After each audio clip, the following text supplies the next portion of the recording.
नमस्कार विद्यार्थी मित्रांनो, डॉक्टर सुशील स्पॉटलाइट या युट्यूब चॅनलवर आपलं सर्वांचं स्वागत आहे। 19 जानेवारी शनिवारच्या महत्वाच्या न्यूज आपण बघणार आहोत।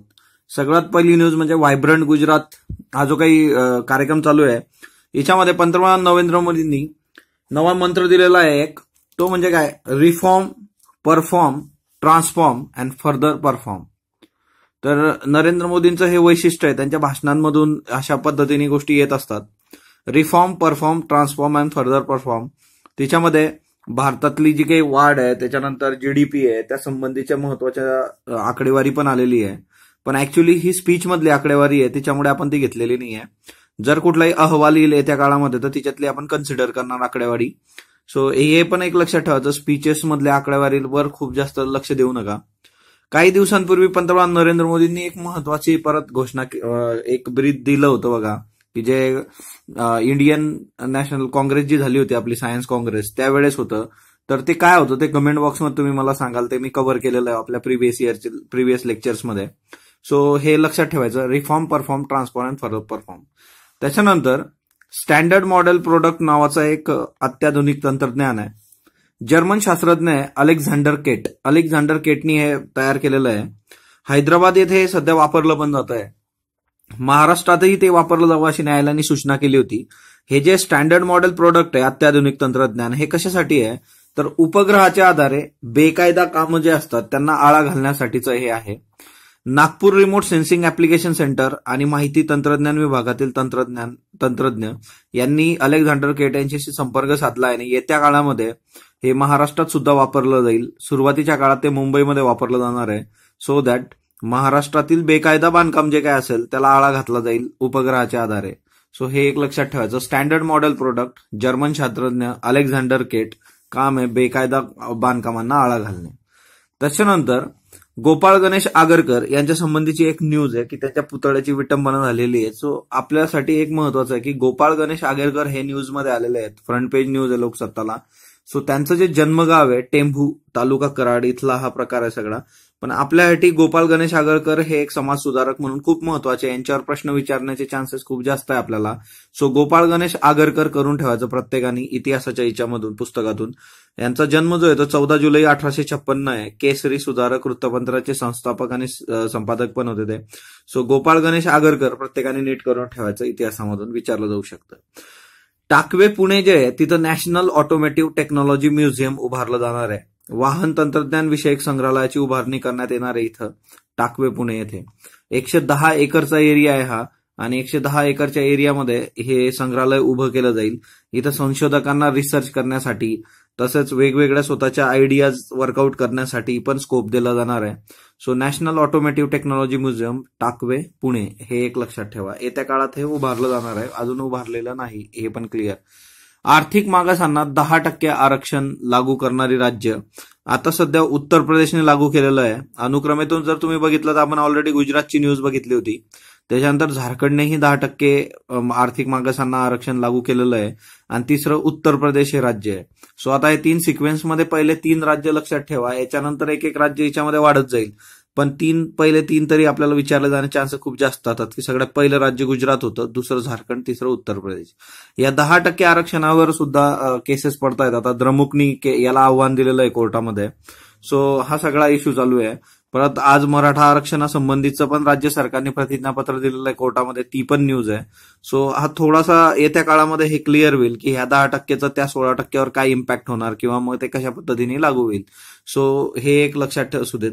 सो 10% आरक्षण लागू, याच्यासाठी नॉन क्रिमिलियर काढावं लागेल तुम्हाला, ज्या ज्या लोकांकडे त्यांना क्लेम करायचा आहे। सो बऱ्याच विद्यार्थ्यांनी विचारलं होतं, सो नॉन क्रिमिलियर तुम्ही काढून ठेवा। फक्त हे काढत असताना तुम्हाला केंद्र सरकारच्या सगळ्या गोष्टी काढाव्या लागतील, म्हणजे तुम्ही सेतूमधून ते क्लिअर करायचं की तुम्हाला केंद्राचं सर्टिफिकेट पाहिजे, राज्याचं पाहिजे। युपीएससी साठी हे अप्लाय करायचं आहे, केंद्राचं लागेल। महाराष्ट्र शासन एमपीएससी करता तुम्हाला राज्य शासनाचं लागेल। सो आणि हिच्यामध्ये जे 8 लाखाची तरतूद आहे तिच्यात पण राज्य शासन घेऊ शकतं निर्णय, की हिच्यामध्ये प्लस मायनस करायचं का। राज्य शासनाला हा दिलेला आहे अधिकार, त्या 8 लाखाचं कमी पण केलं जाऊ शकतं, ते राज्यावर डिपेंड करतं। त्याच्यानंतर S-400 हवाई क्षेपणास्त्र संरक्षण प्रणाली आहे, रशियाकडून आपण घेणार आहे। सो ही अमेरिकाने नवीन पेंटागॉन संबंधित धोरण हे केलेलं आहे रशिया आणि चीन या सगळ्यांना समोर ठेवून. तर त्याच्याकरता हे न्यूजमध्ये होतं. S-400 लक्षात असू देत, हवाई क्षेपणास्त्र संरक्षण प्रणाली आहे, रशियाकडून आपण घेणार आहोत. गगनयान मोहिमेबद्दल महत्वाची न्यूज आहे की तिच्यामधल्या एका शास्त्रज्ञांनी सांगितलं, इस्रोतील एका व्यक्तीने, की मोहिमेतील अंतराळवीर हे मुख्यत्वे वैमानिक असतील आणि त्याचा शोध घेणं चालू आहे की ज्यांना वैमानिकत्वाचा अनुभव चांगला आहे त्या लोकांना याच्यात प्रेफर केलं जाईल. याच्यामध्ये 3 मोहिमा आहेत बघा.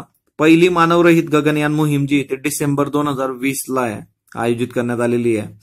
दुसरी मानवरहित गगनयान मोहीम जुलै 2021 मध्ये राहील. बघा, पहिल्या ज्या 2 मोहिमा आहेत ह्या मानवरहित आहेत. के सिवन जे इस्रोचे अध्यक्ष आहेत त्यांनी ही माहिती दिलेली आहे. आणि तिसरी जी असणार आहे ती मानव मोहीम असणार आहे डिसेंबर 2021. याच्यामध्ये 3 व्यक्तींना 7 दिवसांसाठी आपण अवकाशात पाठवणार आहोत आणि त्या 3 पैकी एक महिला असेल, कारण त्याच्या संबंधीचं प्रोव्हिजन झालेलं आहे की महिला आणि तो सगळं आता सध्या चालू आहे. तर येत्या काळात अजून ते क्लिअर होईल.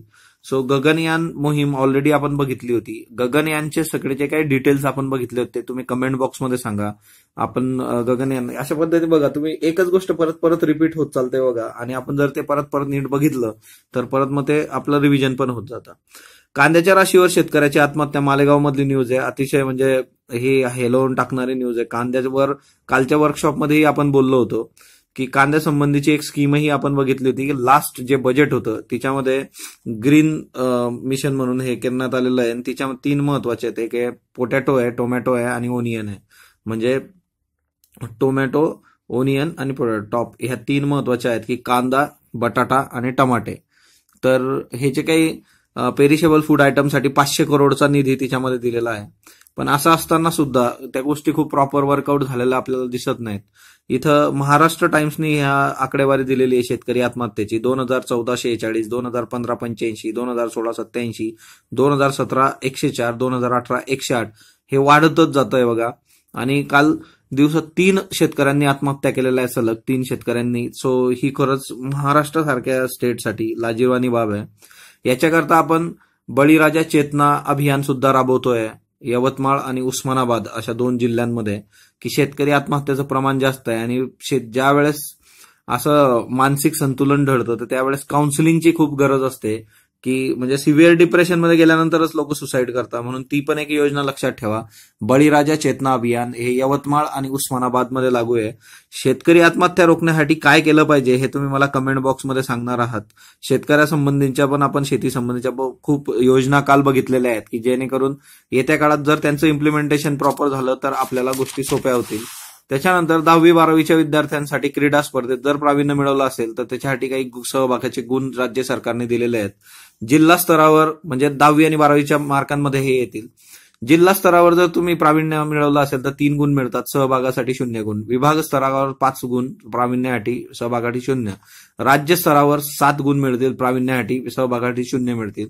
राष्ट्रीय स्तरावर तुम्ही प्रावीण्य मिळवलं तर 10 गुण, सहभागासाठी 7 गुण.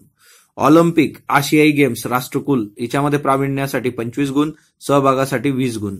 आंतरराष्ट्रीय स्पर्धा 20 गुण प्रावीण्यासाठी, सहभागासाठी 15. आंतरराष्ट्रीय शालेय स्पर्धा असली तर प्रावीण्यासाठी 15, सहभागासाठी 10 गुण. एनसीसी जर असेल तर राष्ट्रीय संचलन शिबिरात सहभाग किंवा विजेतेपदाकरता तुम्हाला विजेतेपद असलं तर गुण मिळू शकतात. स्काउटमध्ये राष्ट्रपती पदक मिळवले तर तुम्हाला गुण मिळतील. मग आता याच्यावर थोडी टीका होते की खेळांना आपल्याला प्रोत्साहन द्यायचं आहे, तुम्ही जर इतकी कमी मार्क्स देत असाल प्रावीण्याकरता तर मग ते प्रॉब्लेमॅटिक ठरेल. सो येत्या काळामध्ये हे वाढलं पाहिजे. आयुष्यमान भारतला 100 दिवस पूर्ण झालेले आणि त्याच्याकरता बिल गेट्स यांनी आयुष्यमान भारत याचं कौतुक केलेलं आहे ट्विटरवर. राफेलसाठी जेसीपीची परत एकदा काँग्रेसने मागणी केलेली आहे. जेसीपी संयुक्त संसदीय समिती काय असते त्याचं मी लेक्चरच हे केलेलं आहे. सो मी लिंक टाकून देईल परत आणि टेलिग्राम ग्रुपवरही ते लेक्चर परत टाकेल. सो संयुक्त संसदीय समितीवर प्रश्न येणं अपेक्षित आहे आपल्याला. 14वी संयुक्त राष्ट्राची परिषद भारतात होणार आहे ऑक्टोबर 2019 मध्ये. लागवड योग्य जमिनीचं घटते प्रमाण आणि वाळवंटीकरणाच्या समस्येवर चर्चा करण्यासाठीची ही परिषद भारतात आयोजित करण्यात येईल.